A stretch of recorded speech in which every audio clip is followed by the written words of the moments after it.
Dining room, which is lovely, and a different kind of a lamp here. But there's also a plant hanger. That's the plant hanger in the bay window that had the Christmas cactus in it.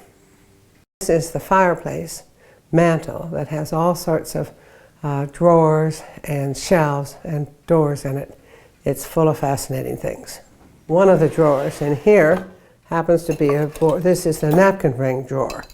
And these are where we keep all the old napkin rings because, of course, people didn't have paper napkins. They had cloth napkins, and everybody had a napkin ring. And we have napkin rings here with all of the early names of Shirley and Rolla and Myra and plus some modern ones. That's rather fun. And then down here, in here is a string drawer. Here's the ball drawer. And here's an old softball. Various tennis balls, dog's balls, and then here's a cupboard. And this cupboard happens to have a lot of wrapping paper in it, shelf paper, etc. And here's another drawer with bits and pieces in it. And it's lots of fun to follow the old organization of all these things. Here are old keys. You know, people have always wondered what to do with this, that, and the other thing. And a lot of them have ended up here. Whoops. Here's a stuffed head that was shot out of a wild goat hunt on Catalina Island off Long Beach, California.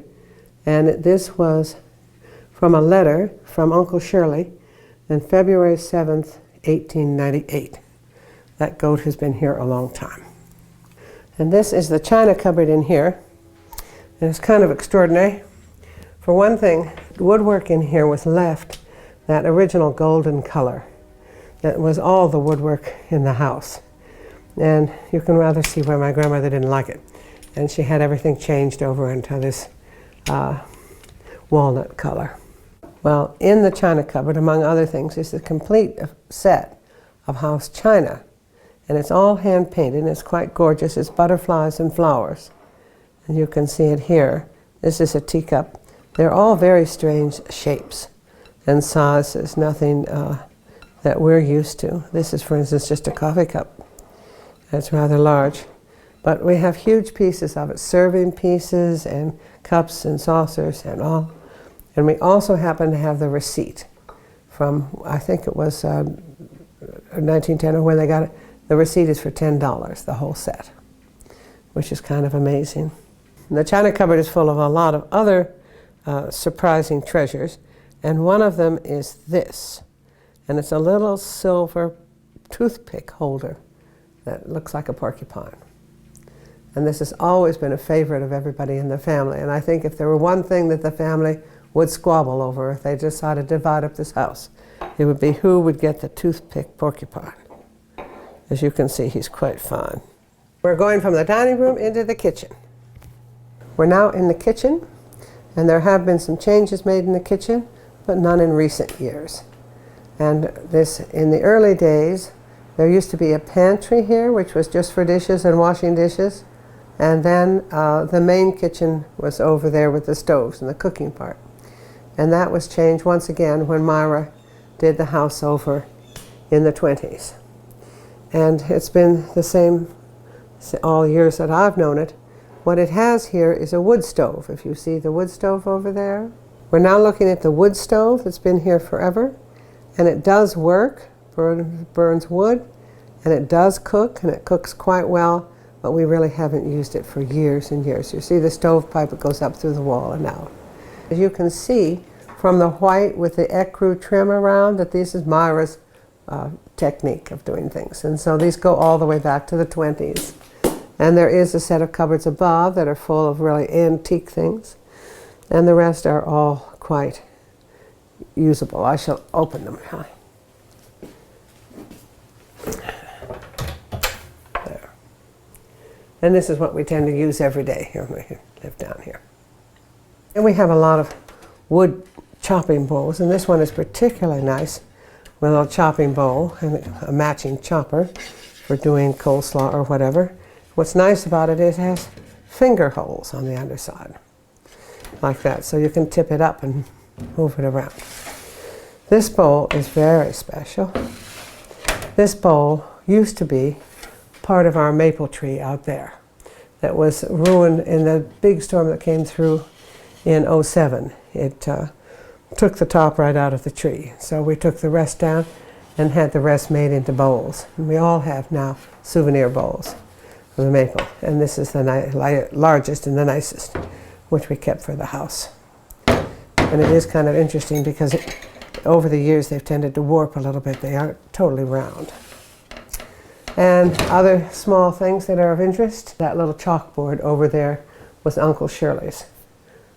Wait, one more time. It's not Uncle Shirley? Is that a guy? Yes. His name? Shirley Tubbs. Sorry. Yeah. I thought it was a girl. No. Hold on. Sorry. Well, it's both. It's rolling in 3, 2, 1. Okay, the other thing that's special is that little chalkboard over there belonged to Shirley Tubbs. That was the youngest son of Henry Tubbs. Okay, now we're going upstairs. Yeah, here's the stairway going up, and when you get to the top, you'll notice there's the coffin niche that all Victorian stairs have because you can't get a coffin around the corner and out. This is the guest room. It's always been the guest room, and it has, if you go up here to the medallion in the ceiling, a nice medallion and 2 nice glass shades, and it too has lace, Dacron lace curtains, and these are not the Fortuny silk, but they're pretty nice silk. This is a set, a bedroom set.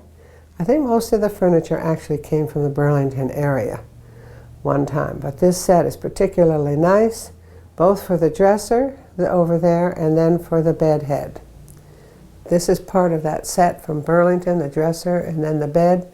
And the bed is special because it has a bear head in the a pattern, in the wood pattern there. Of course, what they've done is taken a piece of wood and they have the left half and they have the right half, and together they make the bear head. There's a little wash basin, a little sink, and underneath it there's a little cupboard and there's a chamber pot in that. And every bedroom up at the house has it now. This one is no longer operational, but most of them still do work. Yeah, now we're looking at the parquet along the edges of the floor, which is typical throughout the house, every single room. We've not been looking at it, but every room has a parquet floor. That's quite lovely. Cut. Okay, don't say 3, 2, 1. This little room used to be a sewing room. And then Myra, when she remodeled the house in the 20s, turned it into a small bathroom. Cut. Yeah, because I have some things to show here. Well, this is nice. We get the afternoon sun.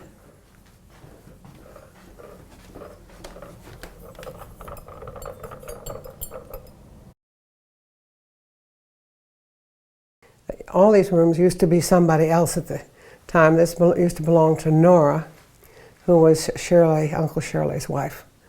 And she stayed here for quite a while after her husband died. He's the one that died in India. She stayed here, and it too has a medallion.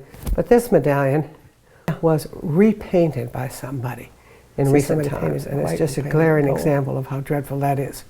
We have to take all the paint off of it. Another nice Victorian piece, a dresser. It doesn't match the bed, but they're both nice pieces. Another nice Victorian piece. And Can we go right into the desk? the 100th celebration of the house, the centennial celebration. Well, this is a picture of my father, Walter L. Palmer, a very well-known physician in internal medicine up at the University of Chicago. And that is a picture taken by Karsh from Ottawa. In order to have your picture taken by Karsh, you have to apply. And you have to be of certain stature. Karsh is a very famous photographer, and one of the reasons why he's taken pictures of a lot of famous people like, that have applied, but most of them are bald. He had an English secretary who said that she was tired of sending out photographs that had a curtain hanging off of his ear. And what Karsh is able to do is to give them hair magically, just with the lighting. It's extraordinary. And so he's done Picasso, and he's done, all the famous big guys. And so it was funny. So when they applied, they decided that he was big enough, and Karsh came down from Ottawa with his camera. And actually went through the entire house and picked out the tie he would wear and the chair he'd sit in and exactly everything. And my father, it's a wonderful picture of my father because he was so amused watching this fellow the way he worked. We have a lot of historic things around that are fascinating, including toys. And this is a kaleidoscope here, a glass one, and this one dates as one of the original ones from 1865. And the little pieces in here are not plastic, they're glass. And then what you were supposed to do here with this wire is put a candle here. And it was the candle light that shone through the glass. This was an amazing occupation and a great fad in 1865. And that's an original one. And then here's something else.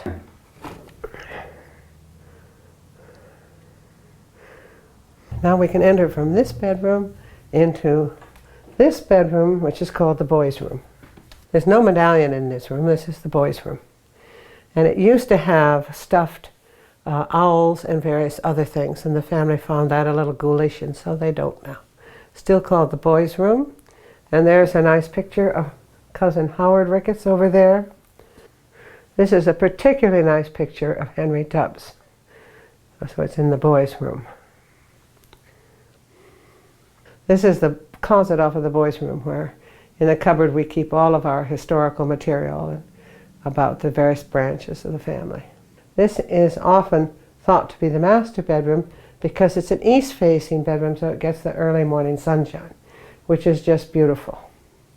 In addition to that, there's a pass-through through the closet here to the child's room, which is our last bedroom up here. This is a very old-fashioned crib that's been here forever, and lots of children have slept in it, in spite of the fact that it's not up to code, of course. But it's full of a lot of little modern toys that have been put in there that children can play with, because so many in the house they can't play with, because they're too old. And here's a door that goes through the closet into the baby's room, which is in the southeast corner. Now, while this is a master bedroom, or has always been considered the master bedroom, because there's a picture of Emily and Henry Tubbs there, and over here is a picture of Emily Underhill when she's older with one of her grandchildren. And here's the baby's room, which is in the southeast corner of the building, which was traditional for baby rooms because that's the brightest and the warmest. And these are a series of baby pictures or children's pictures done in my family. And this is my oldest brother Bob, my next brother Don, this is me, and my youngest brother Henry.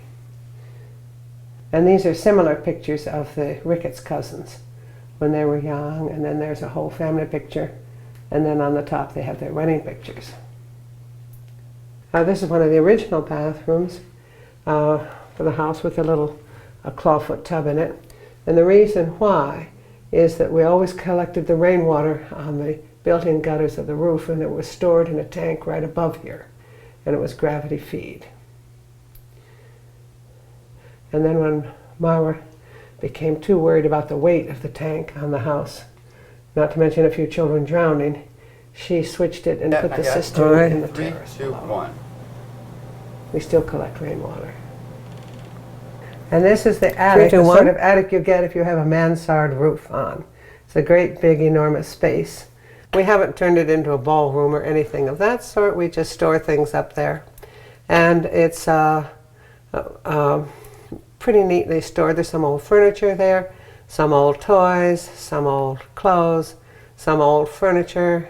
And then on the south end, you'll see there's a large fan in the attic.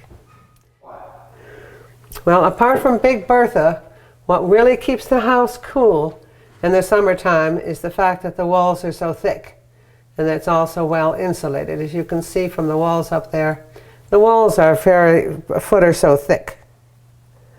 And that keeps the cold and the heat out. We were in the attic and now we're going down to the basement. This is a shower room, and we also use it as a bedroom. The shower was installed by Myra for her son and her son-in-law. and we all use it down here too. Now this is our office, our farm office, and we run all of our farm properties out of it, and we have a farm manager by the name of Craig Toomey who manages the farms. Of course, at the moment he's out, like everyone else in the farm business, out combining. These are pictures of the various farms that the family owns, but they're old pictures taken by an airplane a while ago. And in a lot of cases, buildings have come down and they've changed quite a bit. In other words, we need a new set. And they were done a long while ago. They've probably gone 20 years ago. Well, we took the furnace room and we turned it into a bedroom, because when the whole family gets here, we're always short of beds. And but people don't sleep here that much otherwise. Not yet. All right. 3, 2, 1.